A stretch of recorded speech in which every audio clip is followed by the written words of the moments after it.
Hello viewers, আসসালামু আলাইকুম ওয়া রাহমাতুল্লাহি ওয়া বারাকাতুহু। কেমন আছেন সবাই? আশা করি সবাই ভালো আছেন। সবাইকে ভিকেল স্টোরিতে স্বাগতম আজকের ভিডিওটি দেখার জন্য।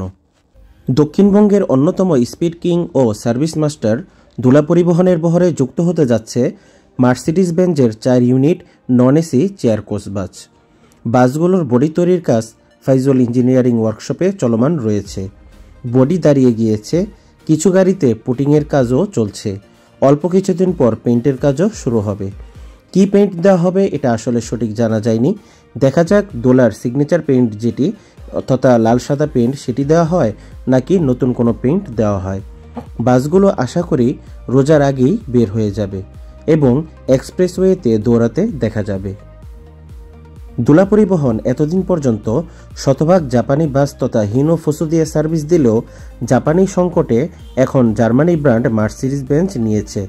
আশা করি মার্সি দিয়েও তারা আরও জনপ্রিয় হয়ে উঠবে। ফাইজল ইঞ্জিনিয়ারিং ওয়ার্কশপে দুলা মার্সি ছাড়াও কুমিল্লার বিখ্যাত অপারেটর এশিয়া এয়ারকনের 1 ইউনিট বাসের কাজ চলমান রয়েছে। এশিয়া এয়ারকনের বহরেও প্রথমবারের মতো মার্সিডিজ বেঞ্জ চেসিস যুক্ত হয়েছে। বডি তৈরির কাজ চলমান রয়েছে, এটিও ঈদের আগে বের হবে আশা করা যায়। গাড়িটি ইকো ক্লাসও হতে পারে বা বিজনেস ক্লাসও হতে পারে।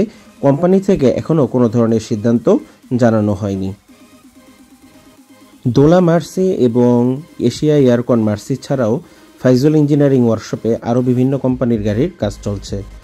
যেমন অরিন ট্রাভেলসের 2টি গাড়ির কাজ চলছে, একটি হচ্ছে আশোক লেল্যান্ড বাস, আরেকটি হচ্ছে হিনো ওয়ানজে বাস। এই দুইটারও কাজ চলছে, টুকটাক কাজ চলছে। এর মধ্যে থেকে একটি হলো পেইন্টের কাজ করানো হবে। এছাড়া দুলা পরিবহনের একটি ওয়ানজে গাড়িরও কাজ চলছে। আলহামরা পরিবহনের 2 ইউনিট হিনো একে ওয়ানজে গাড়িরও কাজ চলছে এই ফাইজল ইঞ্জিনিয়ারিং ওয়ার্কশপে। তো এই ছিল এই সপ্তাহের মতো ফাইজল ইঞ্জিনিয়ারিং ওয়ার্কশপের আপডেট। গাড়িগুলো কমপ্লিট হলে ইনশাল্লাহ আরেকটি ভালোভাবে ভিডিও দেওয়ার চেষ্টা করব। আজ এখানে শেষ করতে যাচ্ছি। সবাই ভালো থাকুন, সুস্থ থাকুন, আমাদের ভিডিওগুলো দেখতে থাকুন, লাইক দিন, শেয়ার দিন। আল্লাহ হাফেজ, আসসালামু আলাইকুম ওয়া রাহমাতুল্লাহি ওয়া বারাকাতুহু।